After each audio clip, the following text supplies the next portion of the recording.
Before the statement was made, I had cautioned that this is a statement that definitely will generate commentary that will provoke debate in clear violation of our standing orders.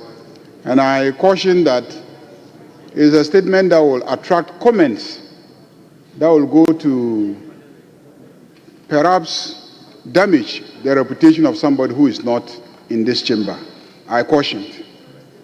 But my friends on the other side insisted and made a statement. Mr. Speaker, if you are a believer in the rule of law and you know the law, you know that if you claim that somebody has improperly searched your house or your property, you go to court. You go to court for the courts to declare that your property rights have been violated, that your dignity has been violated, and the courts are there to provide you that service of taking a decision as to whether or not indeed your rights have been violated. In court, the two sides will be there, and they will all be heard. But if you choose to use a political platform like this one, Parliament, to raise matters that, properly speaking, are the business of courts, you will receive political responses. And that is what I see happening here. Mr. Speaker, as for me, what I hear being said here is that there is a certain class called the political class, and that political class must take care of each other. And what I hear being said in this chamber is that taking care of each other means that we should not hold each other accountable.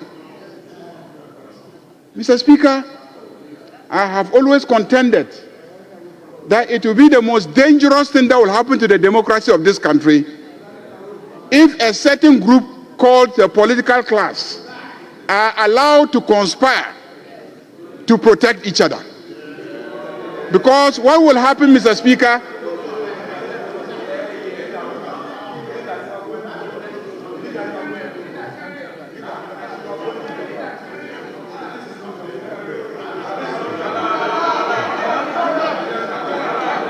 Honourable members, order. Mr. Speaker, I am saying what I hear. What I hear.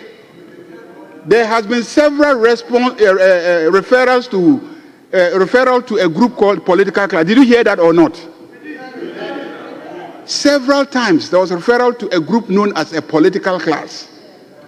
And several times a call on members of the political class not to do this to each other. And what do we mean by let's not do this to each other? Let's not, when there is a change in government, try to hold each other accountable this way or that way. I take a position that, indeed, the reason why the voters go and vote for one political party as against the other is so that they will come and hold each other accountable. The day that we stop holding each other accountable, that will be the day the electorate will lose confidence in this democracy.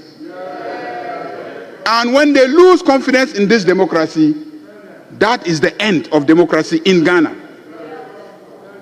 So we must hold each other accountable. When we vote for a new party and the party come, they owe a duty to those who voted them to hold those who have been taken out accountable. As for how they do it, it should be a matter of following due process and the law. Let's talk about nolle prosequi. I heard somebody mention nolle prosequi. And withdrawal of prosecutions. Mr. Speaker, if the state of Ghana, if the Republic of Ghana prosecutes a citizen for 8 years and is unable to convict that citizen, then there's a problem. There is a problem. How can the state mount a prosecution for 8 good years with all the resources at the disposal of the state and yet not be able to convict that citizen? Or at least get a ruling on that citizen. Either you are guilty or you are not guilty. So when you are unable and you try somebody for 8 good years, 8 good years, and you cannot secure a conviction, then clearly there's something wrong with the case. And so if another Attorney General comes and is convinced that you don't even have a basis for the prosecution and enters the nolle prosequi, that is not a case of clearing people. You had 8 good years to secure a conviction, and 8 years you failed. Clearly there's something wrong, and that is what has manifested itself in a nolle prosequi. Mr. Speaker, let me say that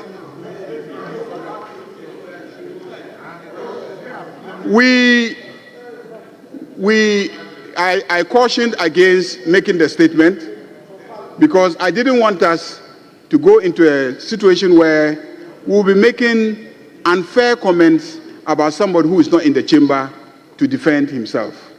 Mr. Speaker, the facts are simple. That military officers, policemen, and national security personnel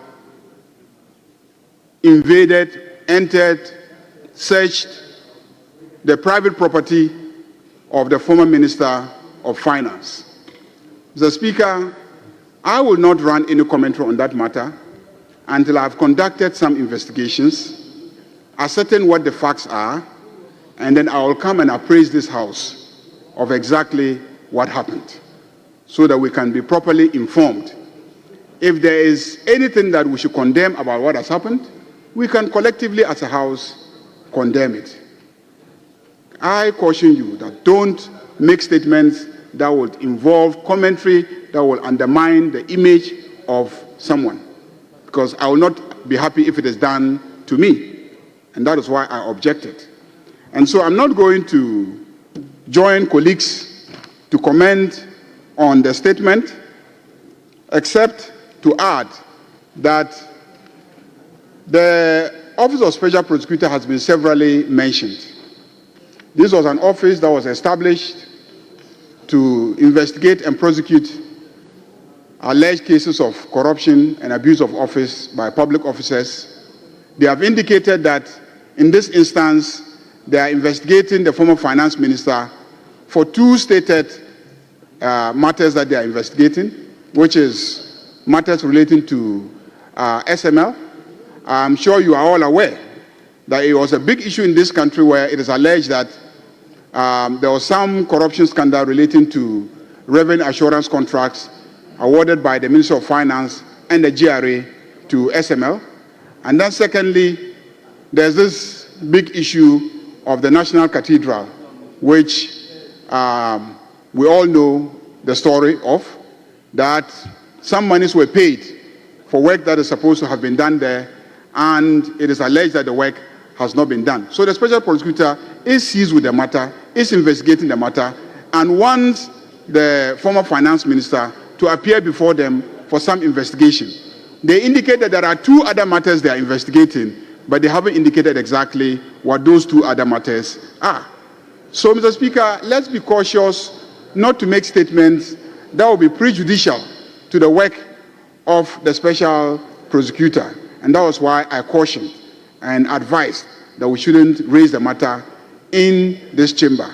But once we've made the issue a matter for discussion in this chamber, we cannot also begrudge those who run commentary on the personality of the former finance minister. But let me touch a little on this issue of using the military. Mr. Speaker, I shouldn't say this, but I am compelled to say it. The Electoral Commissioner, I have observed that for several years, a whole military battalion was placed in front of her house. to protect her house. At a time when Nitiwul was the defense minister, didn't Nitiwul know that the police are available to provide security to the electoral commissioner?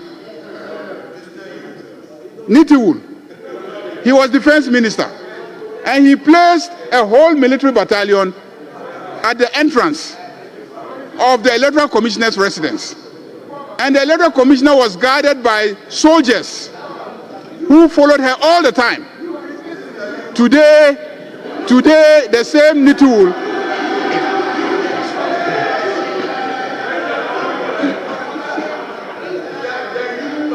let me repeat it whilst he's here. Sit down, let me repeat what I said in your presence. I'm saying that you are very concerned about the use of the military to conduct searches in people's homes. And I'm reminding you that whilst you stood there as Minister for Defense and sat there as Minister for Defense, had oversight over the military, you used the military to guard the residence of the electoral commissioner. True or false? Mr. Speaker, he used the military to provide personal security for the electoral commissioner. I recognize Honorable Dominic Nitiwul on the point of order. Mr. Speaker, thank you very much. And I want to thank the majority leader for dragging me back to the chamber. It is true, Mr. Speaker, that on the advice of state security, we gave soldiers to certain categories of people, including your good self. Honorable Nitiwul will be guided by Standing Order 122. Thank you. We did give to the electoral commissioner and the deputies. We gave to the OSP, and we also gave to the Speaker of Parliament. So it is true, and not just soldiers. There were joint soldiers and police. So that is true. But Mr. Speaker, that is different from, and they were not a battalion. First of all, they were not a battalion. A battalion of soldiers is 800 to 1,000 soldiers. So there was not a battalion. There were anything between 3 soldiers and 4 soldiers at a time. So, Honorable Nitiwul, let me understand you. He alluded to the fact that when you are a defense minister, they use soldiers to guide. Mr. Speaker, he did say that I use a battalion of soldiers to protect the electoral commissioner. I heard soldiers. I never use a battalion of soldiers to protect the Honorable Nitiwul. Honorable Nitiwul. It is true. The word used is soldiers. I have heard soldiers. Thank you. Thank you, Mr. Speaker. Let me confirm again that the electoral commissioner enjoyed the use, not just the electoral commissioner, the electoral commissioner, the Speaker for about 2 years, the OSP, up to now, the OSP, they enjoy the services of soldiers and police to guide them on the advice of state security. And at any time, and I wrote to them, and that at any time that we felt that circumstances demanded that we withdraw either the soldiers or the police, we will do that. And each of them had between 3 to 6 soldiers, depending on the circumstances. So it is true. What is the point of order within the meaning of Standing Order 122? So the point of order is that at no point did I use a battalion of soldiers to protect any individual. Mr. Speaker, Majority Leader, continue. The simple point I want to make is that all regimes at all times have used the military together with the police in certain operations. You agree that that is the case? So today, if you see the military and the police working together, you cannot suddenly create an impression that something that is unacceptable has happened. because we have used them together. Indeed, Mr. Speaker, night security, just night security. When we should be deploying the police, we often deploy them with the soldiers. With the soldiers. So let's not make it look like, for the first time, something that has never been heard of is happening in this country simply because a joint military and police team have visited the residence of the former finance minister. Mr. Speaker. Honorable Frimpong. Mr. Speaker, What? I don't know what raid means. I don't know what raid means, Mr. Speaker. Mr. Speaker, I don't know who was in the residence at that time. That's why I said give me time to conduct some inquiries and come and brief the House. But the first point I want to make is that don't make it seem as if something unheard of has happened because soldiers and police have visited the residence of a former finance minister. Mr. Speaker, as for the issues that have been mentioned here, the conduct of searches, the prosecution of politicians, investigation of politicians, we've all gone through all of that, and we are standing here, including my very good self. The OSP has investigated me, has taken me to, the court. I have fought my case. I have won. I won. So I advise you, Honorable Majority Leader, please address the chair. Honorable Dominic Nitiwood, I advise you. You are a senior member of the House. Instead of making it a subject of debate in this chamber, please go and answer the questions like some of us boldly and confidently went and answered the questions.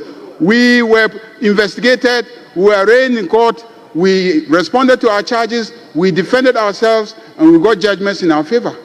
And then we are free people. That is how a democracy functions. Don't make it look like suddenly a particular class is under attack because institutions of state that are supposed to hold us accountable have activated themselves and are doing their work. I don't know if there was any raid, but I know that whether police or soldiers, any member of the security agencies can be used at any time. Can be used at any time in an effort to engage in law enforcement. That's how I see it. But like I said, I will check, double check, and come back to you with a report of exactly what happened. This House has a duty to protect the human rights of citizens. If you check our own standing orders, you know that we even have a committee, a human rights committee. And the job of the Human Rights Committee is to take on human rights complaints, investigate them, and then take the appropriate decisions in respect of those complaints. So we have a human rights mandate. And so if anybody thinks that his or her rights have been violated and decides not to go to the Human Rights Commission or to go to the High Court to seek an enforcement of their rights, but choose to make a petition to Parliament, Parliament's Human Rights Committee has a duty to take on the petition, investigate it, and then give appropriate direction. Because we don't have a committee yet, I undertake, as the leader of this House, to look into the matter, get some report, and come and present it to you. Thank you very much, Mr. Speaker.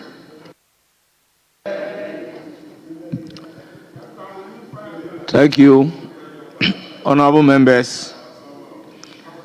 This House is a house of debate, and we are guided by rules in the conduct of business, be it question, statement, motion, resolutions, among others. I must state that the manner in which the matter under consideration has been carried out certainly leaves much to be desired. Honourable members, Order 93 is very clear on prior indulgence of the House and the leave of the Speaker in the Speaker's admission of statement. The Speaker in the chair then indulged the maker of the statement with caution.